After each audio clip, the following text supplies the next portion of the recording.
Good morning and welcome to our desktop discussion on this Tuesday, April 21st.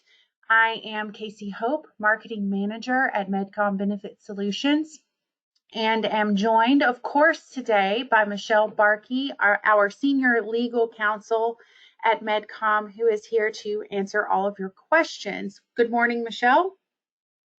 Good morning, Casey. Thank you all so much for joining us again for our desktop discussion and always for submitting your questions and trusting us with the answers. We appreciate that more than you can know. I want to remind everyone to please go ahead and mute yourself if you can, so we cut down on some of that background noise. And then we'll just go ahead and jump right in this morning and get started. Are you ready, Michelle? I am ready, Casey. Sounds great. All right, the first few questions that we have are about the Section 139 of the IRS code that we spoke about last Thursday.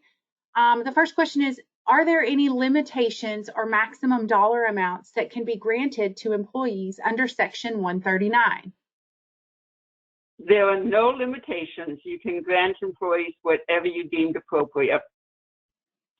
Excellent. Are any employees excluded from the disaster relief payment, such as like officers or executives, or is there a salary cap? There is no salary cap, and all employees, including officers and executives, can participate. The only thing the IRS has ever mentioned in the past was this was not supposed to be used as a tax-free vehicle to give Wall Street executives billions in bonuses. So make it reasonable to reflect extra expenses and losses due to the pandemic. I think that makes perfect sense. Do employees need to provide any form of documentation for what is being purchased? Casey, the answer to that is no. There is no substantiation is required.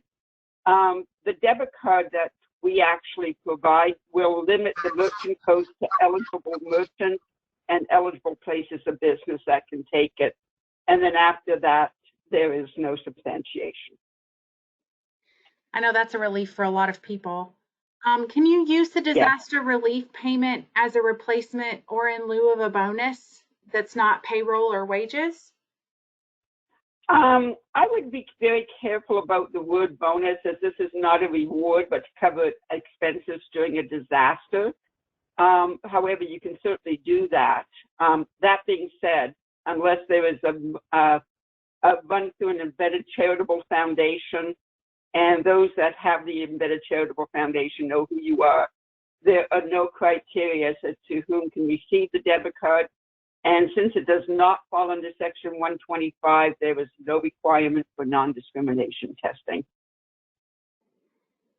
What documentation is needed if an employer decides to utilize this tax advantageous relief payment? No documentation is really required except if set up through an embedded charitable foundation.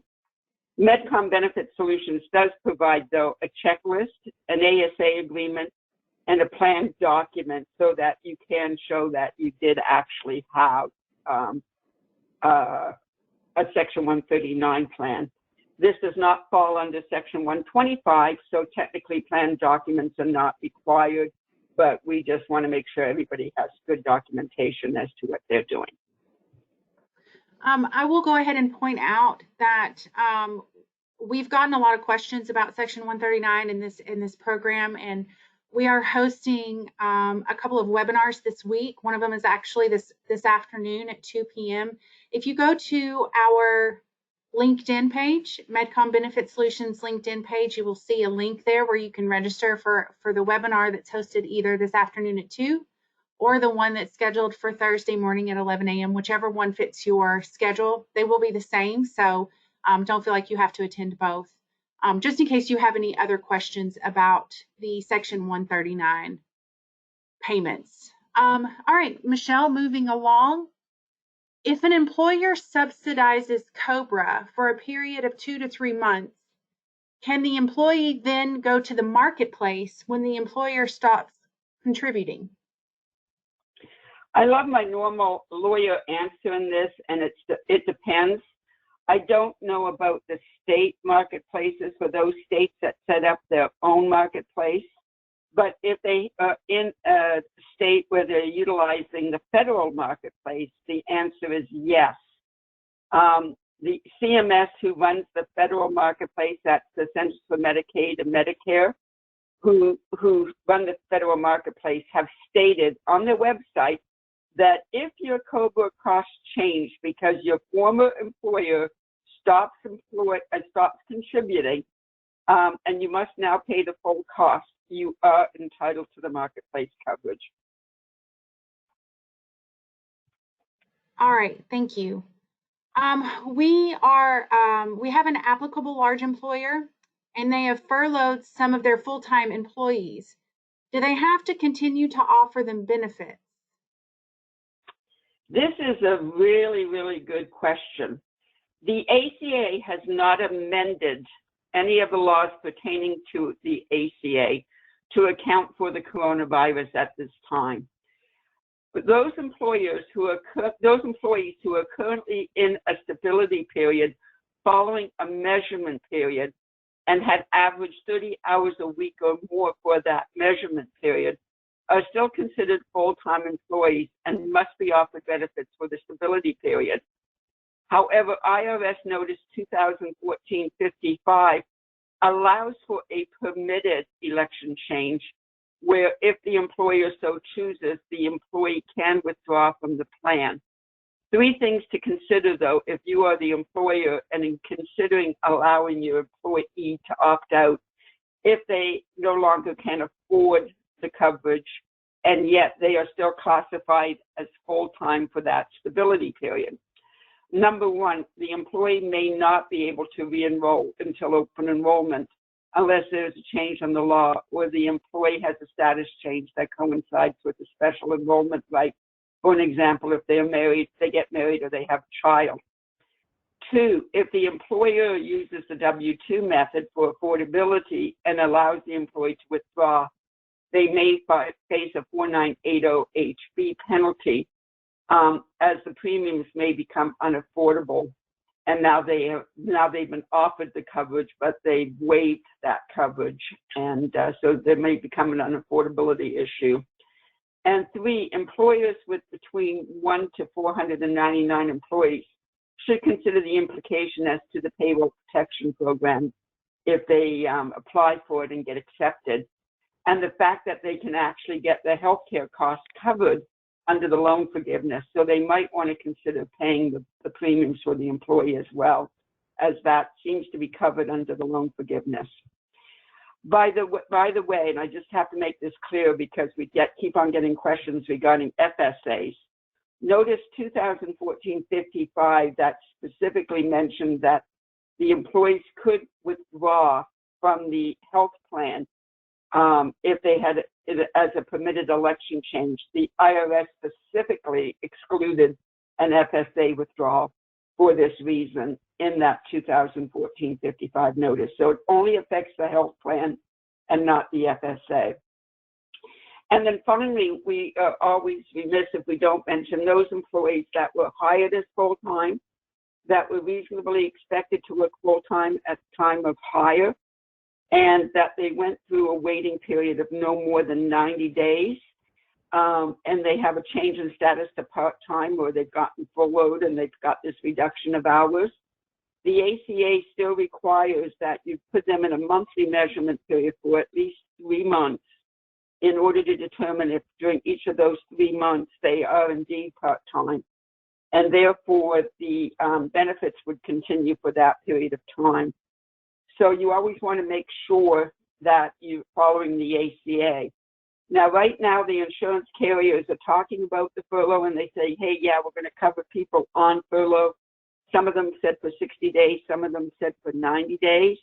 But everyone should be checking with their carriers to make sure that they understand that according to some classifications in ACA, they're still considered full-time.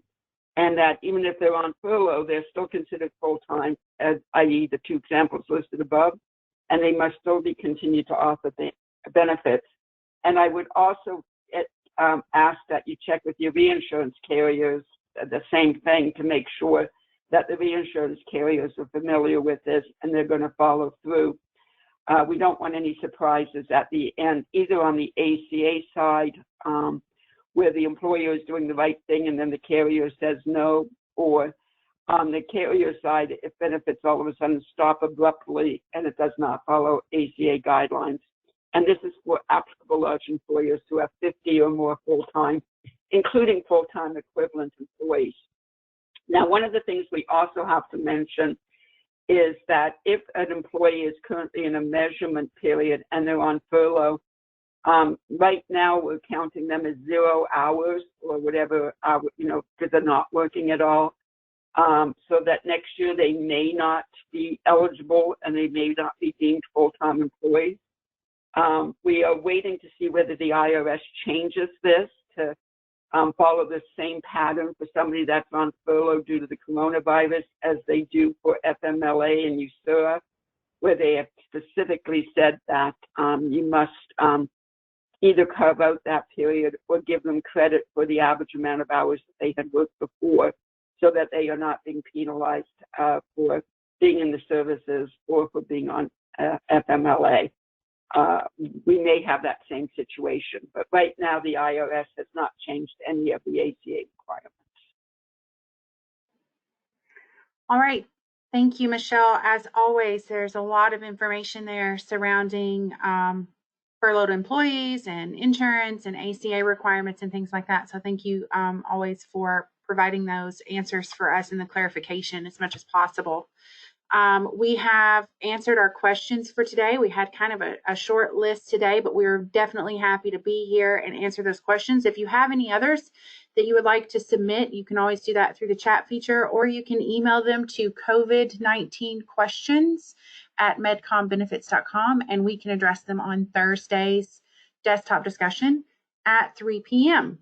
As I mentioned earlier, we will be having a webinar this afternoon at 2 p.m. Eastern time to discuss more about Section 139 and how that can work for employers to assist their employees during this disaster, this federally declared disaster. You can find information on that on our LinkedIn page, Medcom Benefit Solutions LinkedIn. There is a registration link where you can register for either to this afternoon's presentation or Thursday morning's presentation. Michelle, did you have any other information that you would like to share this morning or to discuss before we end our meeting? No, Casey, I think that's all that I have, but the information in those webinars that you do on Section 139 is absolutely critical if you are thinking of setting up a 139 plan. So please try to attend. Absolutely. Thank you again for submitting your questions. You can still do so at any time. We are happy to take them and happy to answer them when we can. Thank you for being here and have a wonderful rest of your day. Thank you, Michelle. Thank you, Casey.